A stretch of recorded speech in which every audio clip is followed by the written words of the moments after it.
안녕하세요. 결혼한 지 아직 1년이 안 되는 새 신부 30살 여자입니다. 요즘 세대의 사람들이 결혼을 늦게 하기도 하고 아예 안 하기도 하고 1인 가정도 많이 늘었잖아요. 그래서인지 저는 30살이 된 올해 결혼을 하면서 신부가 참 어리단 소리를 여기저기서 많이 들었습니다. 결혼을 한다고 했을 때 주변 지인들은 직장은 어쩌냐, 앞으로 일은 어쩌냐며 왜 그리 일찍 결혼하냐는 소리를 한마디씩 했고, 결혼을 하고 나니 사촌들이나 특히 남편 쪽 시가 어른들께서 참 어린 신부가 들어왔다며 저를 애마냥 대하셨어요. 정말 결혼이란 게 뭔지도 잘 모르고 그저 남편한테 홀라당 빠져서 결혼을 하고자 했을 때에는 이게 그저 좋은 소리인 줄 알았습니다. 30이라고 해서 나이가 먹을 만큼 먹은 다 큰 어른인 줄 알았는데 절 여전히 할 수 있는 것이 많고 꿈도 꿀 수 있는 어린 사람으로 봐주는 주변 사람들과 어른들 앞에서 괜히 오랜만에 예쁨 받을 수 있는 어린애가 되어버린 것 같아서 내심 즐거웠었거든요. 남편이랑 나이 차이가 5살이 나기도 했고 그래서 더욱 제가 남편에 비해 어려 보여 어린 신부 같은 이미지를 풍기는가 싶어서 괜히 어깨가 들썩이기도 했어요. 철딱서니가 없었던 것이죠. 그런데 결혼을 하고 나니 이건 완전 칭찬이 아니라 욕이자 암묵적인 경고였더라고요.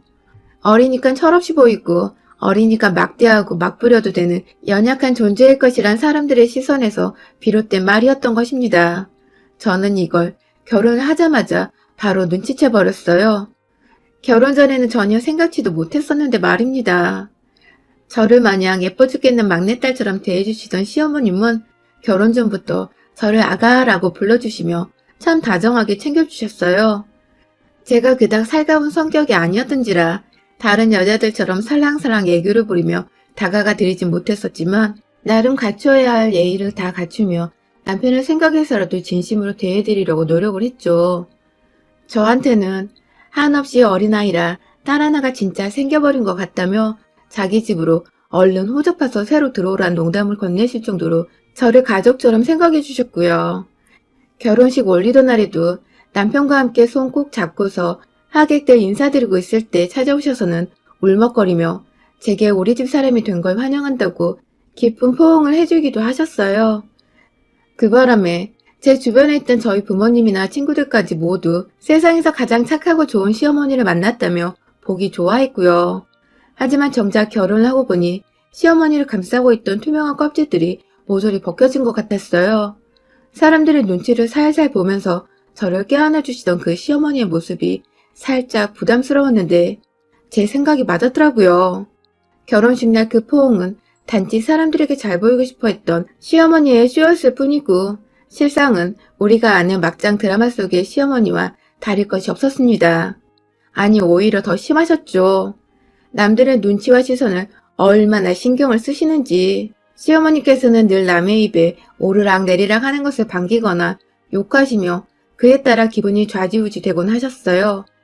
저희 부부가 처음 3달 동안은 저희 친정에서 잠시 처가살이를 했습니다. 살고자 하는 신혼집으로 이사가려는 날짜가 전주인과 잘 협상이 되질 않아서 시간적인 손해를 좀 보더라도 저희가 친정에서 기다렸다가 이사를 들어가기로 했죠. 그 집이 참 시중보다 저렴하기도 했었고 무엇보다 저희 2사람의 직장에 가깝고 또 인근 주변에 유명한 거리도 있어서 저희 같은 젊은 부부의 생활 반경에 아주 적합한 것들로 가득 찬 곳이었거든요. 이사날이 안 맞는다고 집을 놓쳐버리는 건 좀 아닌 것 같아서 기다려보기로 한 것이었죠.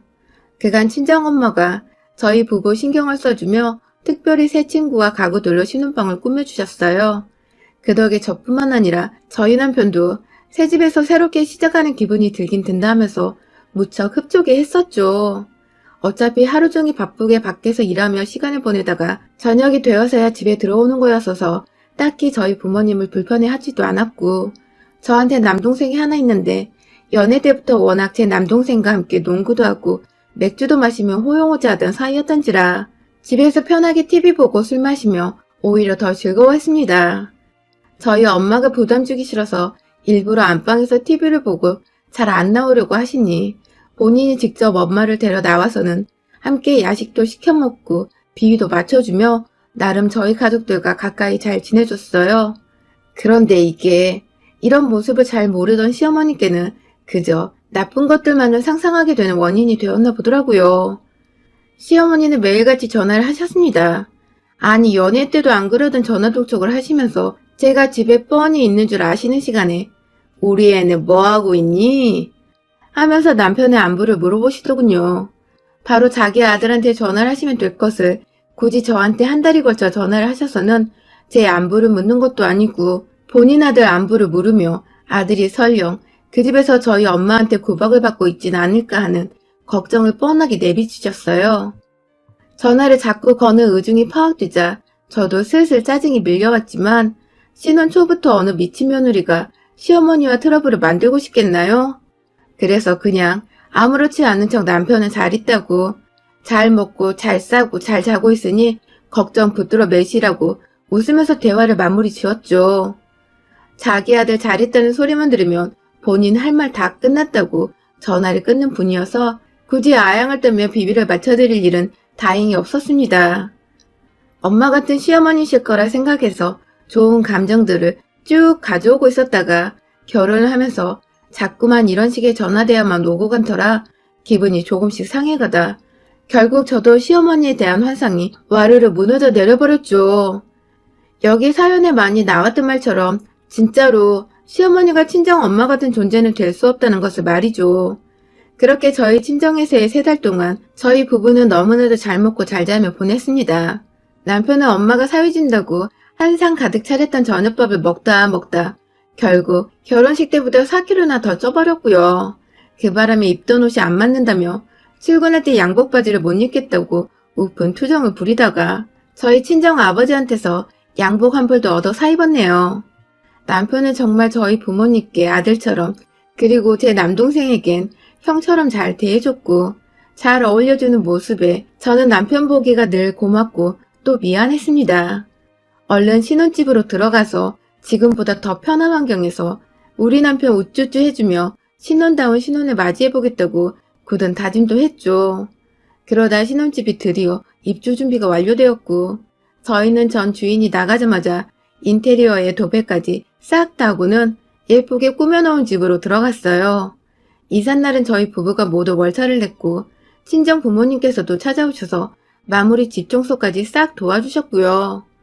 이사를 젊을 적부터 아빠 없이 많이 해보신 저희 엄마는 만능주부 아니랄까봐 엄청나게 빠른 속도로 집을 치워주셔서 저희 부부가 오히려 할 일이 없을 정도였답니다. 그렇게 청소까지 다 마무리 짓고는 남편이 너무 죄송하고 감사하다며 집 근처 근사한 중식당에 데려가 맛있는 밥도 사줬어요. 그렇게 신혼집에서 첫날밤을 보낸 다음날, 그날은 정확히 금요일이었는데요. 아침부터 시어머니가 저희 신혼집으로 찾아오셨습니다. 전날 밤에 갑자기 집 주소를 문자를 보내달라고 남편한테 문자를 보내셨길래 조만간 연락하시고 찾아오시겠거니 했는데 말도 없이 다음날 아침이 되자마자 집에 오셨더라고요. 저희는 출근을 해야 하는데 말이죠. 출근을 해야 하니 혼자 계시거나 오늘은 그냥 가시라고 말씀을 드렸더니 당당히 주인이 없는 집에서 하루 종일 기다리겠다고 대답을 하신 시어머니. 여간 찜찜한 게 아니었습니다. 엄연히 저희 집인데 안주인도 없는 신혼집에 시어머니가 혼자 계시다니. 하루 종일 시어머니 점심 걱정에, 간식 걱정에, 그리고 뭐라도 마음대로 건드리실까봐 하는 걱정에 일이 손에 안 잡혔어요. 계속 시어머니께 전화를 드려 안부를 묻고 해놓은 반찬이며 사놓은 음식도 없어서 회사에서 배달앱으로 음식까지 주문해드리고 아주 정신없는 금요일이었죠. 그러다가 퇴근을 해서 후다닥 집으로 가보니 남편도 이미 퇴근을 했더라고요. 시어머니께 뭐라며 하루를 보내셨냐고 하니 한참을 대답을 할까 말까 하시더니 씹으면 너무 매정해 보일까 싶으셨는지 겨우 입을 여신 시어머니는 저한테 핀잔 아닌 핀잔을 늘어놓으셨어요. 제가 출근을 하는 바람에 며느리 밥도 제대로 못 먹으며 하루를 보냈다고 기분 나쁜 표정을 지으시더라고요. 그날 하필 남편이 일찍 퇴근을 먼저 했다면서 시어머니 밥을 혼자서 막 차리고 있었는데 자기 아들이 부엌에서 밥하는 걸 보니 시어머니가 또 기분이 안 좋으셨나 보더라고요. 저희는 금요일에 출근하는 직장인이고 직장인이 맘대로 회사를 빠질 수도 없는 건데 그간 아들 출근하는 거 보면서 잘 아셨을 만한 분께서 이러시니 좀 당황했습니다. 결국 제 손으로 밥을 차려내란 뜻인데 어떤 의중에서 한 말씀인지 눈에 훤히 보이니까 다음 날이라도 밥을 차려드리기가 싫더라고요. 그래서 그냥 저희는 직장인이니 다음부턴 주말에 찾아와 달라고 그땐 맛있는 며느리 밥 차려드리겠다고 말씀을 드리곤 곧장 씻겠다며 자리를 피했죠. 안방에 들어가 한숨을 푹 쉬었는데 뒤따라온 남편이 그걸 듣고는 미안하다고 뒤에서 꼭 껴안아줬어요. 본인도 당황을 했는데 전 얼마나 당황을 했겠냐며 제 마음을 마치 훤히 들여다본 것처럼 제 기분을 이해해 주더라고요. 그 바람에 저도 남편을 봐서라도 시어머니께 철판을 깔고서라도 웬만큼 비율을 맞춰드리자며 스스로 최면을 걸었습니다. 표정 관리도 잘 못하는 편이고 할 말은 하고 사는 편인데 왜인지 상대가 시어머니다 보니 저도 쉽사리 제가 하고 싶은 대로 하면서 살 수는 없었어요. 이게 바로 며느리의 책임감이구나. 결혼의 현실이구나 싶었답니다. 그 후 시어머니는 주기적으로 며느리 밥을 얻어먹으러 신혼집에 찾아오셨어요. 집이 가까운 것도 쉽게 찾아올 만한 이유가 되었고요. 설렁설렁 산책할 겸 여행하는 기분으로 지하철을 타고는 저희 집에 찾아오시던 시어머니는 급기야 저희가 모두 출근해 있는 와중에 집에 멋대로 찾아오셔서는 집 비밀번호를 물어보며 먼저 들어가겠다고 연락이 오셨어요. 집에 이미 도착을 해서는 어디 갈 곳도 없이 현관문에 서 있다고 하시니 저희가 비밀번호 안 가르쳐주고 별 수 있나요? 그래서 싫은 거 무릅쓰고 비밀번호를 가르쳐드렸고 저희 어머님은 또다시 안주인도 없는 집에서 하루를 내내 계셨죠. 뭐라고 계셨을지는 잘 모르지만 제가 회사에서 내내 어머님 걱정에 안부 연락을 드리고 또 배달 음식을 시켜드리거나 냉장고 음식 가르쳐드리면서 신경을 썼다는 것만은 분명히 기억이 나네요. 그러다가 한 3주 전이었나? 이번에 시어머니가 조금 다른 방법으로 저를 놀래키셨어요. 무작정 집에 오셨던 것은 아닌데 대뜸 본인 친구들을 집에 데려가겠다며 전날 잠들기 전 갑자기 연락을 해오신 겁니다. 남편이 아닌 저한테 직접 전화가 와서는 시덥지 않은 말들을 하시면서 자꾸만 내일 뭐하냐, 뭐 먹을 거냐고 물어보시더니 결국 막판에 본론을 꺼내시더라고요. 다가오는 본인 생일을 어디 가서 하지 말고 코로나로 불안하니 집안에서 해먹자며 그리고 그 자리에 본인 친구들을 데려가도 되겠냐고 말입니다. 솔직히 지금 글을 쓰면서도 열이 팍 받는데요. 그 당시는 정말 너무 황당하더라고요. 결혼하고 첫 해에 맞이하는 시어머니 생신이시니 저도 나름대로 열심히 준비를 하고 있긴 했었는데 먼저 연락이 와서는 제가 차려준 생일상을 먹고 싶다 하신 것부터 시아버지와 단둘도 아닌 본인 친구분을 데리고 무작정 예고도 없이 다음날 찾아오시겠다니 제 회사는 어쩌고 생일상을 준비할 제 시간은 어쩌냐 말입니다. 남편 저녁상 차리는 것도 매번 뭘 만들어줘야 할지 몰라서 고민하고 신경이 쓰이는 와중이었는데 집들이도 안 한 코로나 시국에 갑자기 우르르 몰려오시는 어머님들의 밥상을 차리니 오밤중에 완전히 날벼락을 맞은 기분이었어요. 남편은 옆에서 저만큼 놀래서 다시 시어머니께 전화를 드려 약속을 취소하라는 말을 하기 딱 직전까지 화가 나 있었고 저는 그걸 구태여 말렸습니다. 다른 것도 아닌 생신 때문인데 이번에 잘못 보였다가 평생의 결혼 생활이 시어머니께 구박을 받으며 살 것만 같았거든요. 제 결혼 생활을 위한 일종의 아부를 눈을 꼭 감고 부려보기로 한 것이죠. 그렇게 다음날 저는 회사에 반차까지 써서는 점심시간이 딱 지나자마자 집에 왔습니다. 겨우 반나절 일했는데도 일이 손에 안 잡히는 거 당연했고 급하게 일을 해야 하긴 하는데 요리할 부담감에 정신이 미쳐서는 앉은 자리에서 내내 다리를 떨다 왔어요. 급하게 집 오는 길에 마트에서 한가득 장도 보고 어머님 친구분들이 모두 약속을 오후 5시로 잡아두신 바람에 최대한 시간 안 들이고 후다닥 끝내버릴 수 있는 것들로 메뉴를 구상했습니다. 그래도 나름 감자와 유행하는 중국 당면까지 들어간 갈비찜에 싱싱한 조개가 들어간 시원한 미역국, 손 많이 가는 잡채, 그리고 요즘 집들이 인스타에 많이 나오는 토마토 모짜렐라, 카프레제까지 메인부터 자잘한 음식까지 모든 걸 다 푸짐하고 예쁘장하게 준비를 했어요. 그리고 드디어 약속 시간을 1시간 정도 남겨뒀던 오후 4시에 뜬금없이 어머님을 포함한 친구분들이 우르르 집에 도착을 하셨습니다. 무려 1시간이나 일찍 집 구경을 하겠다고 집에 오신 겁니다.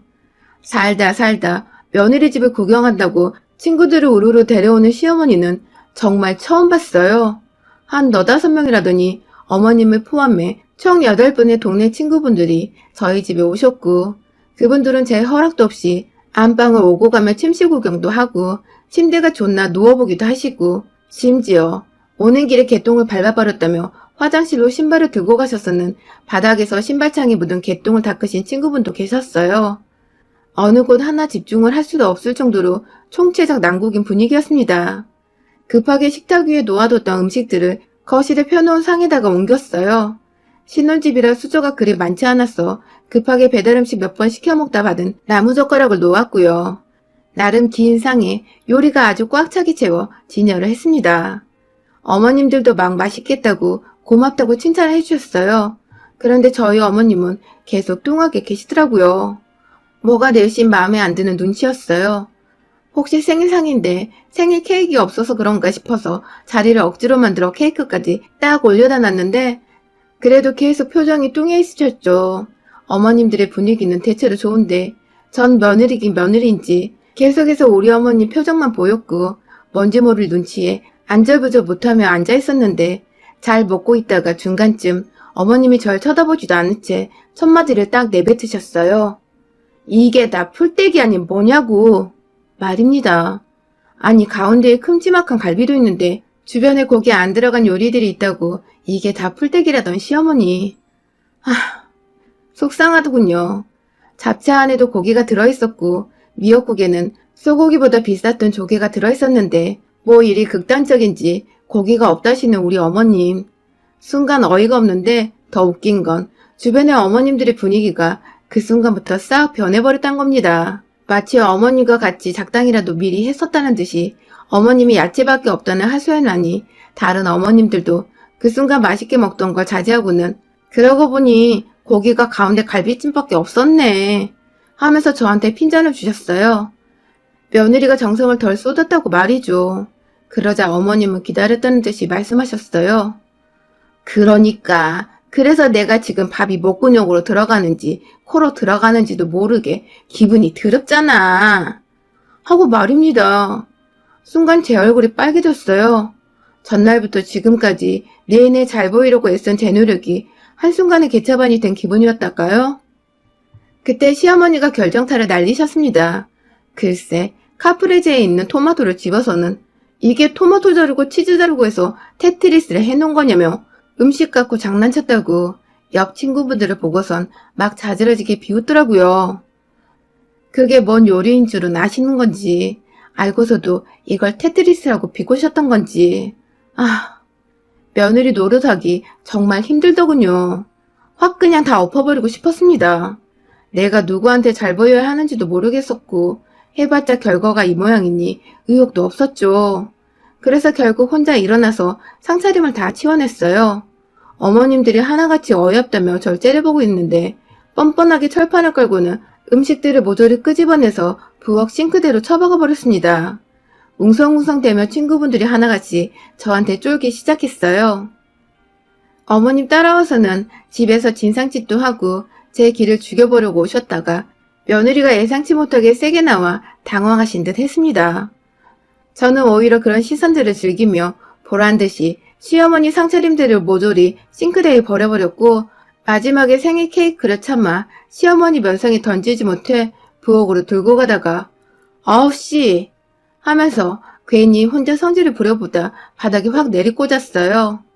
진짜 사방으로 생크림을 와장창 튀겨버렸고 심지어 거실에 놓여진 상 바로 옆까지 생크림이 파편 터지듯 퍼져선 떨어져 있었어요. 제가 마치 중고생들 일진처럼 껄렁껄렁한 태도로 입에선 욕만 안 나왔을 뿐 생일잔치를 아주 개판으로 만들어버린 거죠. 자기 생일 케이크 초도 못 불었는데 그걸 며느리란 애가 바닥에 내팽겨 던져버리자 우리 시어머니는 진짜로 벙찌도 못해 겁을 먹으셨더군요. 괜히 친구들 앞에서 시어머니 노릇한다고 더 발광하시니 제게 저거 아주 도르년이네 하며 결국 욕을 하셨어요. 아주 걸쭉하게 말입니다. 결국 전 상위에 마지막으로 남아있던 시어머니가 무시한 카프레제 담긴 그릇을 들고는 확 다 부어버리는 신용을 해서 1차로 시어머니를 깜짝 겁먹게 한 뒤에 손으로 하나하나 토마토와 모짜렐라 치즈를 집어서는 머리 위에서 볼싸다고 하듯 찰싹찰싹 그 뺨을 향해 던져버렸어요. 소리가 어찌나 찰지고 딱 달라붙던지 던지는 그립감과 촉감이 아주 예술이더군요. 맞는 자신이 쪽이 팔렸는지 급하게 친구들을 밀어내며 빨리 집을 나가라고 막 쫓아내기 시작하신 어머님. 본인도 며느리한테 그딴 취급을 받는 꼴을 친구들한테 보이기가 카프레제를 맞아가면서도 싫으셨나 보더군요. 저요? 친구분들이 집을 미쳐 빠져나가시기 전에 보란듯이 그들 옆을 지나쳐 시어머니 앞으로가 컵라면 하나를 딱 놔드렸습니다. 찐이 거실장 뒤에 있는 전선에 전기 코드까지 연결해서는 식탁 위에 전기 포트까지 딱 올려놔드렸어요. 생일인데 고기 반찬 없어서 속상하셨냐며 마침 집에 있던 우육탕 큰 사발 드시며 고기 맛 좀 느껴보라고 약을 올려드린 것이죠. 그걸 보고 친구분들 중 한 분은 심지어 웃기다고 풋 헛웃음을 지어 보이셨고 그 바람에 다른 친구들은 죄인 마냥 그분을 끌고 집을 나가버리셨어요. 가만히 겁먹고 얼어붙어서 망구석처럼 자리에 앉아 계시던 시어머니는 조용히 자리에서 일어나 얼굴을 닦으며 집을 나가셨어요. 신발 신는 시어머니께 저는 다시 한번 쐐기를 박아드렸습니다. 며느리한테 얻고 싶은 것이 있으면 최소한의 예의는 지키며 얻을 거 얻으시라고 말입니다. 그로부터 지금까지 우리 시어머님은 흔히 찾아오시던 발걸음도 끊으신 채 온전히 잠수를 타시며 계십니다.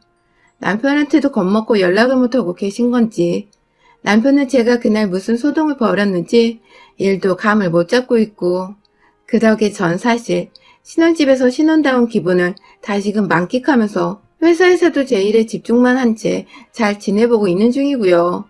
며느리한테 쫄아버린 시어머니를 나중에 다시 어떻게 만나야 하나 좀 껄끄럽긴 한데, 제가 쫄은 게 아니라 시어머니가 쫄아서 잠수를 타신 거니 끝까지 뻔뻔하게 고개 들고 인사드리면 될 것 같아서 그리 크게 신경 쓰이진 않습니다. 센 며느리 노릇하는 것도 은근히 나쁘지 않네요. 여러분의 생각은 댓글로 남겨주세요. 오늘도 시청해주셔서 정말 감사합니다.